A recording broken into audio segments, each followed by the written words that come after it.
So I want to take the time, because I've been trying to get to this for fucking ever. This had to be this was brought to my attention by Otto, that this was a now deleted article. See, it's in the Wayback Machine. Now deleted article on the UN website. Not fun, no. Anyways. Google, how can I get my child to recognize that I'm serious when I'm telling him not to mess with stuff that's going to cause me to have to replace and spend a bunch of money that I don't have. So they posted this and took it down after people recognized it. George Kent, professor in the Department of Political Science at the University of Hawaii, works on human rights, international relations, peace, development, and environmental issues with a special focus on nutrition and children. He has written several books. Latest is Freedom from Want, the Human Right to Adequate Food. This kind of proves against that whole belief. Has this to say: we sometimes talk about hunger in the world as if it were a scourge that all of us want to see abolished, viewing it as comparable with the plague or AIDS. But that naive view prevents us from coming to grips with what causes and sustains hunger. Hunger has great positive value to many people. What? Indeed, it is fundamental to the working of the world's economy. Hungry people are the most productive people, especially where there is a need for manual labor. Oh man, I don't know about this, dog. We in developed countries sometimes see poor people by the roadside holding up signs saying, "We'll work for food." Actually, most people work for food.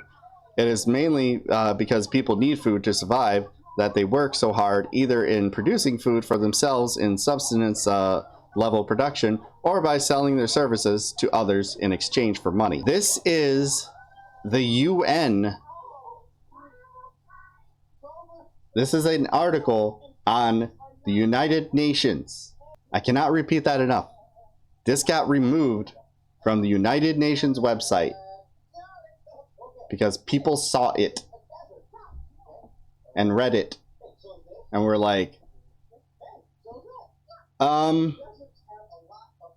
excuse me, but are you literally exposing capitalism as just being a means to control people, like control masses, so that they don't recognize that they too can have power and rise up against the people that benefit more off of their labor than they do? What amounts to subsistence is contextual and geographic in nature. For instance, I can't subsist without a car in my town. Yeah, desperation is the motor of capitalism. Like, literally saying, no, we're coercive on purpose so that people can't just have food. Because hungry people are productive workers. You know what else they are? Hungry. They're hungry. And no amount of productivity is going to counter that fact. And what about when they're not productive? Because they're hungry for too long. People are productive workers. Yeah. But they don't see it that way. They think we need this motivation that threatens our lives. And that, my friends, is capitalism. Like I said in the title, it's exposing capitalism for what it is. He's just saying it here. This is mask off shit. How many of us would sell our services if it were not for the threat of hunger? More importantly, how many of us would sell our services so cheaply if it were not for the threat of hunger?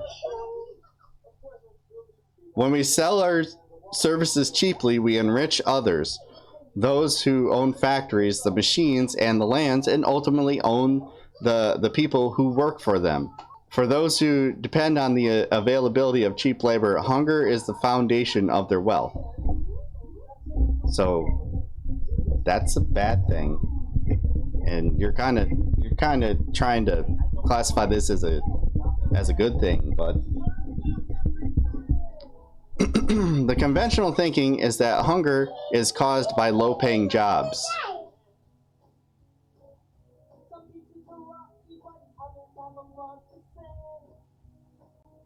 It is. It very much. Yes, it is. For example, an article reports on Brazil's ethanol slaves, 200,000 migrant sugar cutters who prop up renewable energy boom. While it is true that hunger is caused by low-paying jobs, we need to understand that hunger at the same time causes low-paying jobs to be created. So, desperation is necessary for productivity under capitalism. Exploitation just needs to exist. There, thank you for saying it. I appreciate you finally fucking saying it. I like to cite where he states the only genuine limit to demand in a capitalist society is income. We've reached the point where supply can scale infinitely. Yeah. And it, of course, depends on what supply of what. But yeah, absolutely. Who would have established massive biofuel production operations in Brazil if they did not know there were thousands of hungry people desperate enough to take the awful jobs they would offer?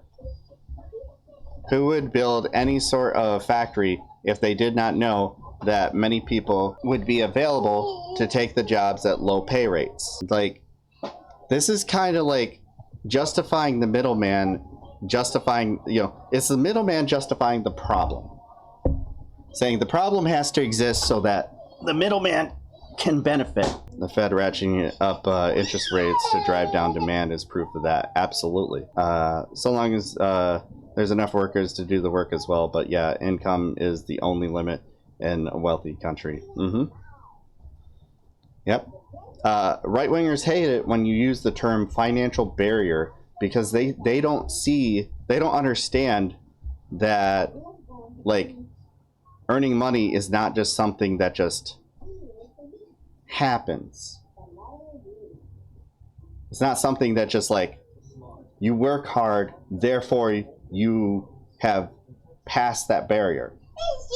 You don't, unless you have some form of power, which you don't have any power on your own, you do not control what your wages are. You're told what your wages are.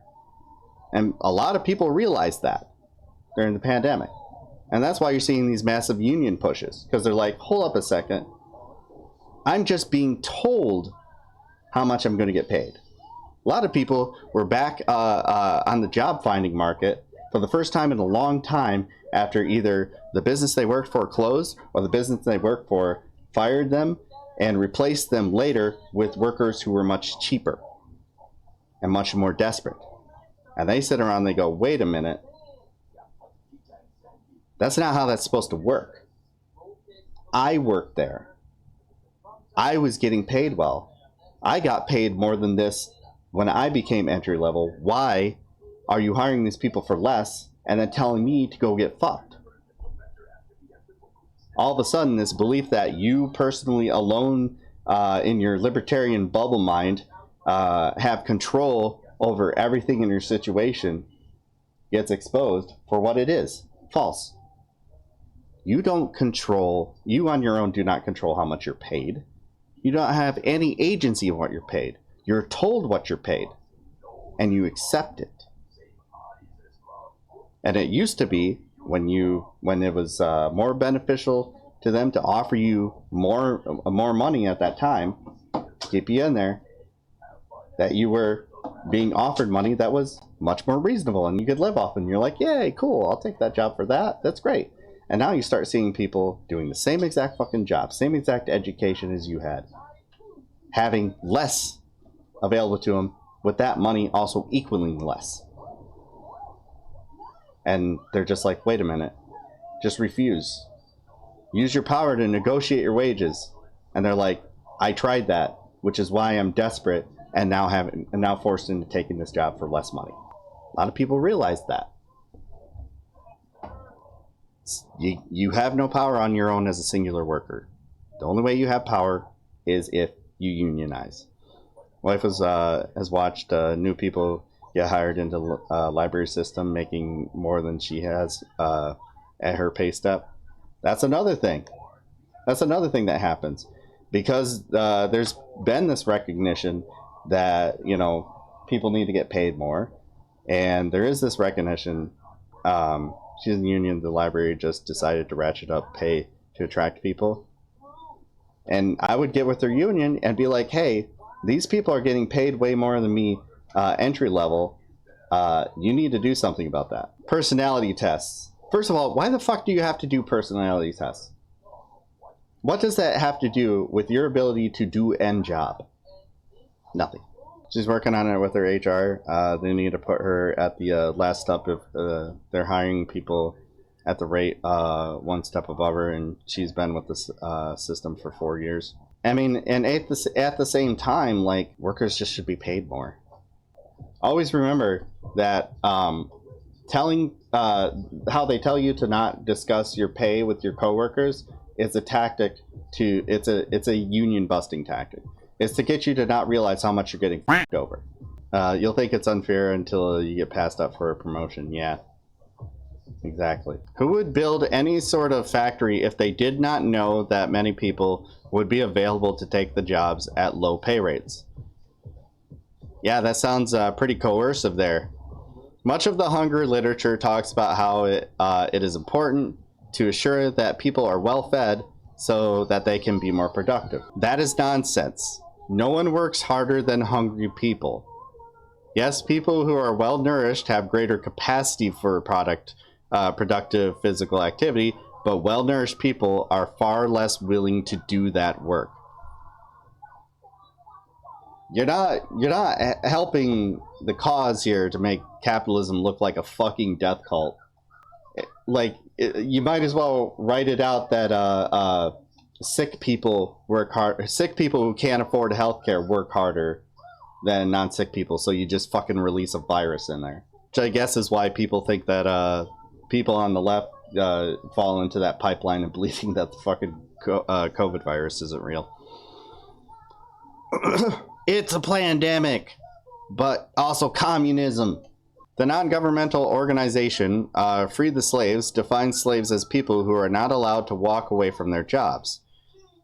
It estimates that there are about 27 million slaves in the world, including those who are literally locked into workrooms and held as bonded laborers in South Asia.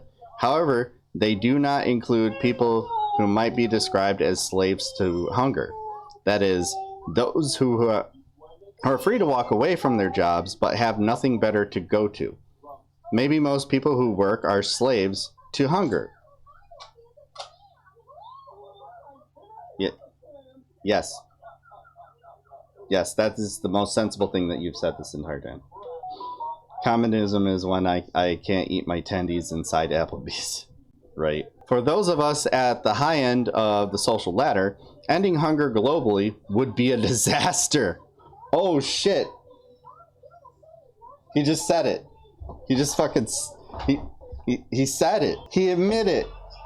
If there were no hunger in the world, who would plow the fields? I don't know. Probably people who want to continue to eat. People who know that their job does a specific service to keep a system in place. To keep things functioning. Jesus Christ. Who would harvest our vegetables? Those same people I just described. Who would work in the rendering plants? Who would clean our toilets? People that recognize a job needs to get done and just fucking does it. This is so fucking... This is liberal brain brokenness. We would have to produce our own food and clean our own toilets.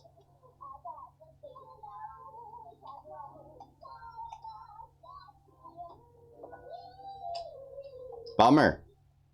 So you're saying that you would have to do the work that you expected the poorest to do for you because you want your leisure time, and we can't afford to have leisure because of you, because it doesn't benefit you. Clean your own fucking toilets. Jesus Christ. No wonder people at the high end are not rushing to solve the hunger problem. For many of us, hunger is not a problem, but an asset. I'm so glad that you just flat out fucking said it.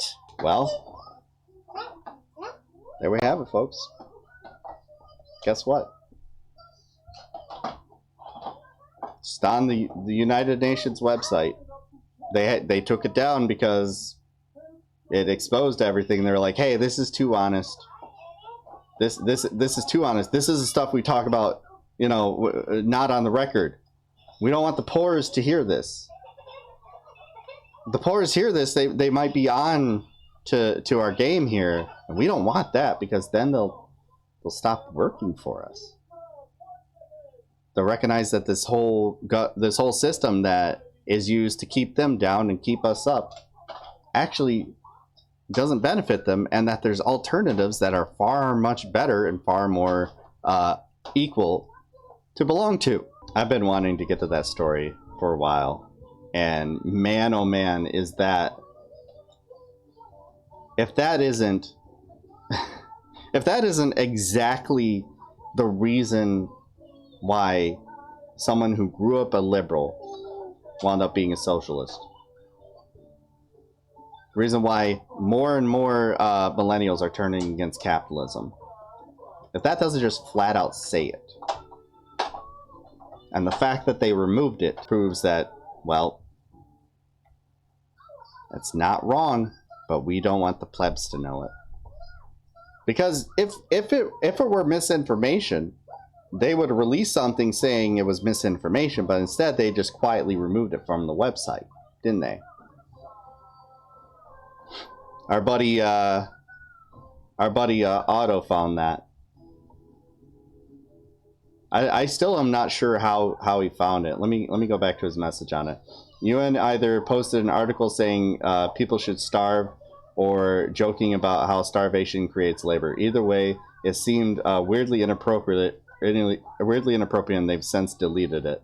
I gotta ask him how he found that, because holy shit. Hey, it's Mark and Eli. I hope you're doing well. Hope you liked the video. If you liked it, why don't you like, comment, and subscribe? My child may stop picking on me.